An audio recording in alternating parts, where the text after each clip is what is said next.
I was sitting in a room in the past year. I had a person in that room say to me, when you were selected for this position, we thought you were going to be a good girl. Whoa! Yeah, yeah.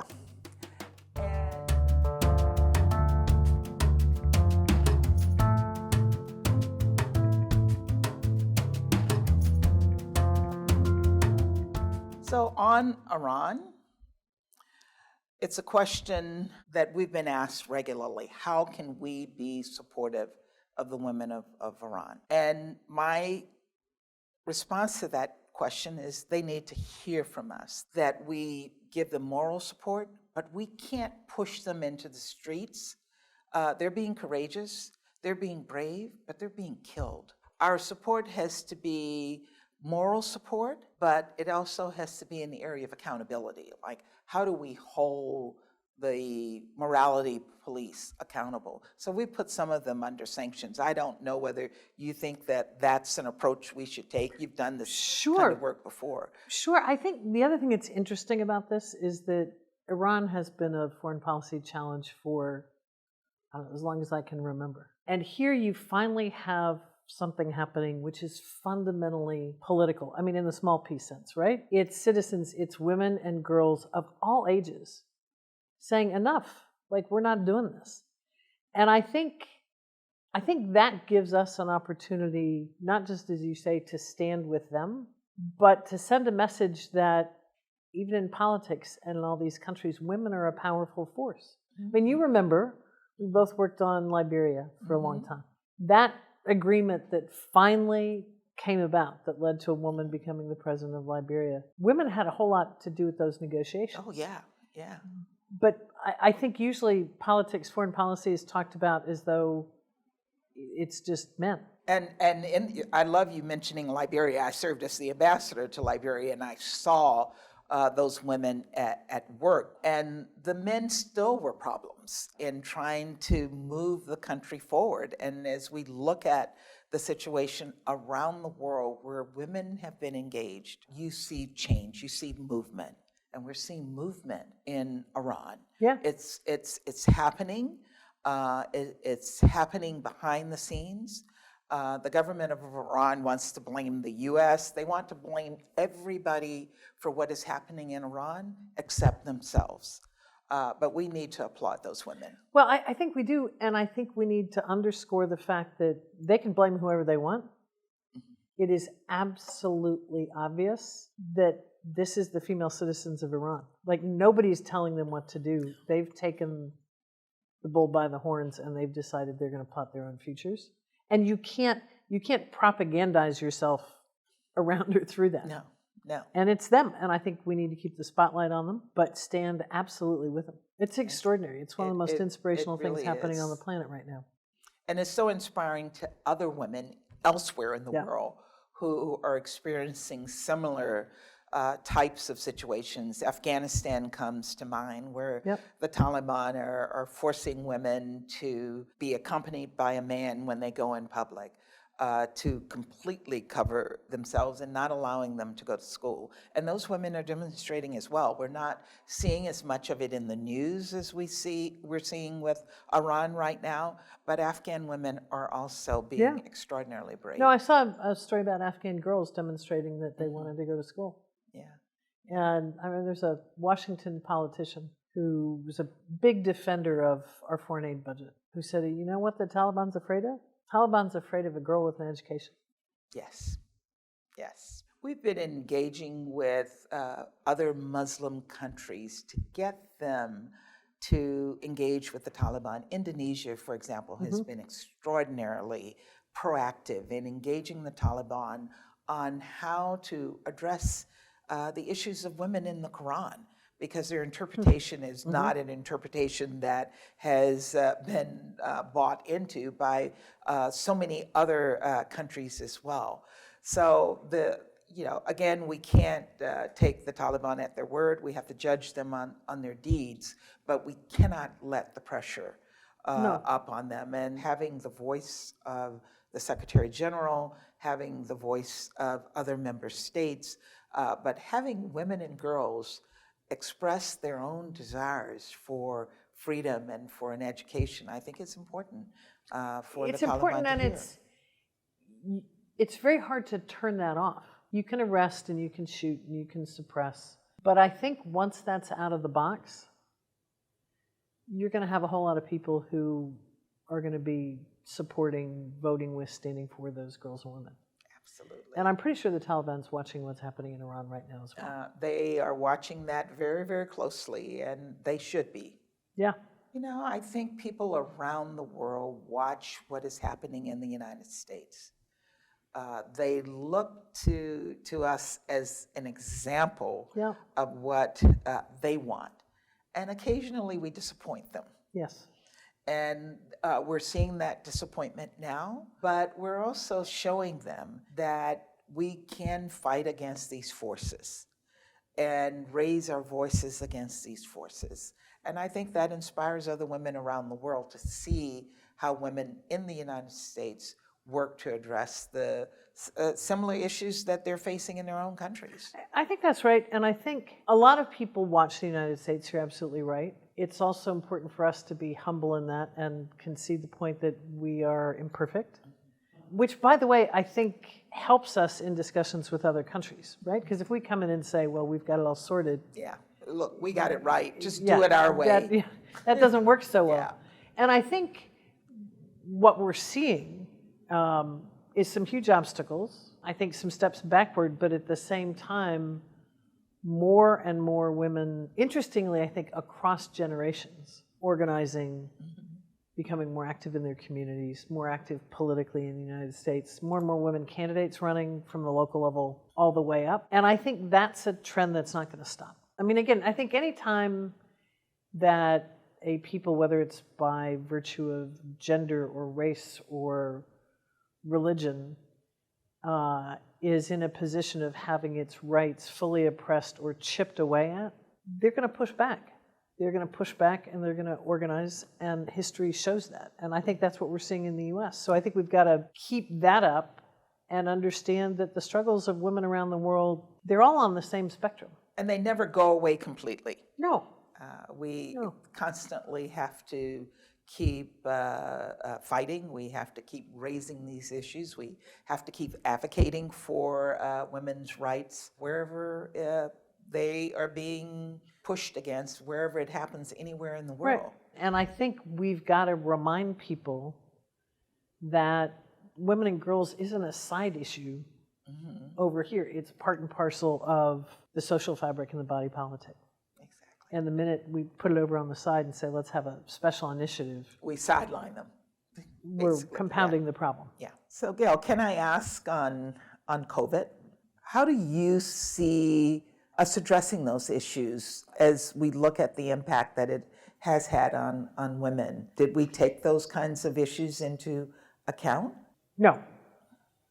I think, unfortunately, the pandemic was politicized early on. You know, the first early discussions was whose fault is this? And that's an important issue, but that's not generally your best starting point when you're looking at the beginning of a global pandemic. I think what we know now is that the health impacts are still very, very much in play. The economic impact on women has been extraordinary. More women have lost their jobs. More women have suffered on the healthcare front because attendant healthcare broke down. And women economically were hurt especially hard, including in low and middle income countries where a lot of women are in the informal sector. So there was no relief, there was no support, there was no backup. And I think, you know, maybe if we had had another set of actors in the room when the pandemic was first declared, we could have come out with a different system. And I think one area, had there been more women in the room, for example, I tend to think women are pretty good at process. And managing a global pandemic is a lot of process. How are we going to organize this? How are we going to organize that? Who's going to take this responsibility? Who's going to take that responsibility? And I think that was missing. And of course, the biggest thing is that the world was and remains pretty fragmented. And when you look at the inequities, when, in particular in Africa, where at the early stages, less than 10% of the population was vaccinated. It's still low. Yeah. It's still low. And I think, look, I am proud of what the United States did, and I think people like you and I were able to do together when I went briefly back into the administration in terms of making vaccines available. But I think people growing up all over the world are going to have as one of their basic facts taught in school that when there was a global pandemic, wealthy countries had vaccination rates and access that was in the range of 70% plus, and poor countries was in the range of 14 to 20%. Yeah. If you think about, for example, how do you take what we've seen about the role of women in peace building and conflict negotiations and so on, how do we expand that and kind of build it into the system? You know, one of my colleagues always says, if you're not at the table, you're on the menu. Yes. I think even when we conceive of peace negotiations, the main political players are often men, so we look to men for the solution rather than saying, who are the major stakeholders in the outcome of this? Because the motivation, and men are stakeholders, men and boys are, but women and girls are big stakeholders in the outcome of a conflict resolution. So they need to be there from the beginning rather than just being the beneficiaries. But I think we got to flip it. We tend to look at them as victims. Yes. Victims who have to be addressed instead of seeing them as participants to addressing the problems of victimization that includes everyone. Yeah. And to get that across has been extraordinarily difficult, although I think we've made a lot of progress.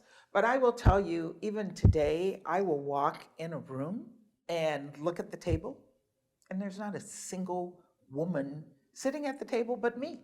Yeah. And so I've found that I can't just sit at the table and not mention that. And I find, No, I imagine you call it out pretty quickly when you sit down. I call it out quickly. But what has been surprising to me is how uncomfortable the men are. They do it, and they know they should have women in the room. And when you raise it, they're uncomfortable. But they don't make the decision up front that it is important to have their women colleagues sitting at the table with them. And so for people like you and I, who always have a seat at the table, we have to be voices of advocacy for the women who are not at the table. I think that's right. And I think the other thing is we've got to build out the pipeline of women that are coming into the systems, whether it's in the U.S. government, whether it's in departments, ministries, decision-making bodies around the world. Because too often it's the case that it's men that need to decide whether they should include some other women, and we need to get to the point where it is men and women, women and men deciding whether they've got the right delegation. Yes. Right? But to do that, we've got to get more women in the system. And I think you and I have been at the work we do for a while. Yeah. And I think in most countries around the world, including here, we've seen, I think, significant improvement there. Not enough. And I think where we've seen the least is in the hard power, national security, negotiations over war, those kinds of issues. We've still got some serious work to do to get a better balance. And in political power circles, so President Sirleaf has put together a mentoring program for young women engaged in politics, from how you run a campaign to how you manage a political position.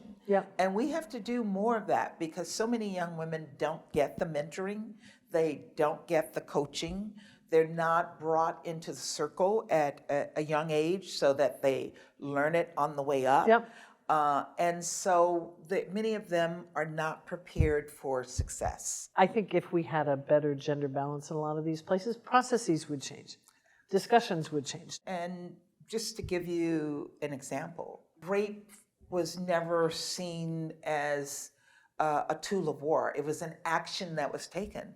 And now we know that rape of women has become a tool of war. And it's women that brought that to the table so that we can hold people accountable. We're holding them accountable for atrocities, but rape is one of those atrocities. But part of the reason I think women raise that in my experience, I want to be very careful about making sweeping generalizations. I think women are more comfortable raising uncomfortable issues.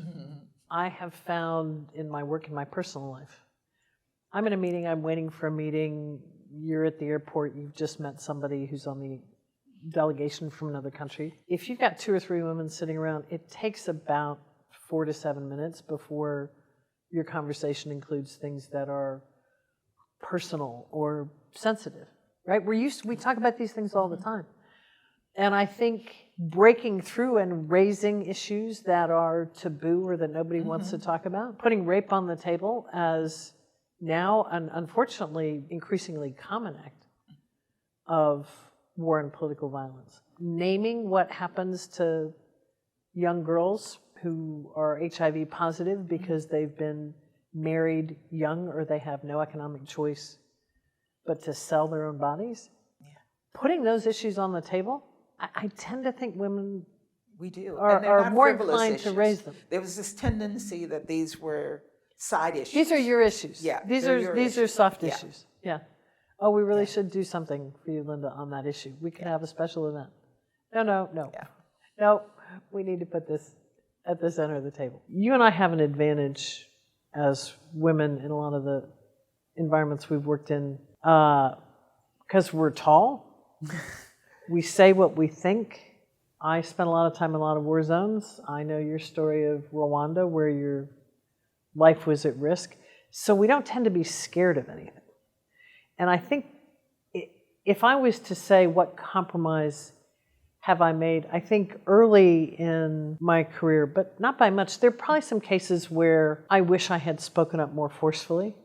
I mean, I may have raised the point forcefully, but having been voted down or countered, I'm sure there were some times that I didn't say, no, sorry, we're going to go another round. Yeah. I was sitting in a room in the past year, and I had a person in that room say to me, when you were selected for this position, we thought you were going to be a good girl. Whoa! Yeah. And I boiled over, but I didn't blow my top. And I'm angry at myself to today that I didn't blow my top. Huh. I thought, okay, they're pressing my buttons. I'm not going to let them press my buttons. So did you call him out, but calmly? I ignored it. And I am like seething to this moment. Can you whisper to me who it is and we could go get them? I'll tell you later. But I'm seething. I see every time I think about it, and I've been waiting for the next moment to do. You never get a second chance to blow your top. So I will say that. And I'm sitting there and I'm like, if I blow my top, it's going to be like an angry black woman. Yep. So you're not going to let your buttons be pushed. You're going to show you're an adult here, and you're going to just ignore that. Don't do that. You should never ignore an insult. I think you had the right to be an angry black woman in that. Yeah. Never let anybody ignore an insult like that. And I didn't ignore it. I mean, literally, and I guess my biggest fear was when I blew my top, the whole building was going to blow up. And I didn't want that to happen. I wanted to have a calm response, but I couldn't have a calm response because I was so angry. And then after the fact, I stayed angry because I didn't talk about it. Yeah.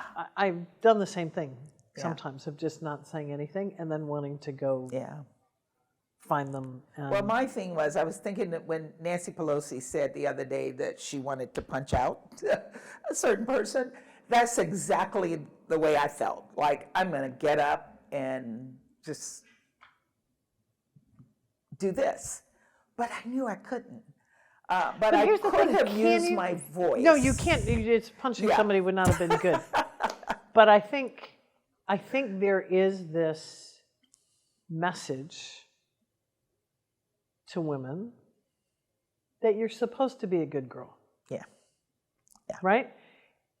If men in senior positions under stress lose their temper occasionally, it's unpleasant, but it's generally tolerated. And if women do, it's perceived differently. Yeah. I'm optimistic in the environment that we've lived in, the policy kind of Washington kind of international affairs world, for a couple reasons. One is that I find young women generally, or at least many of them with whom I work, it wouldn't occur to them not to blow up.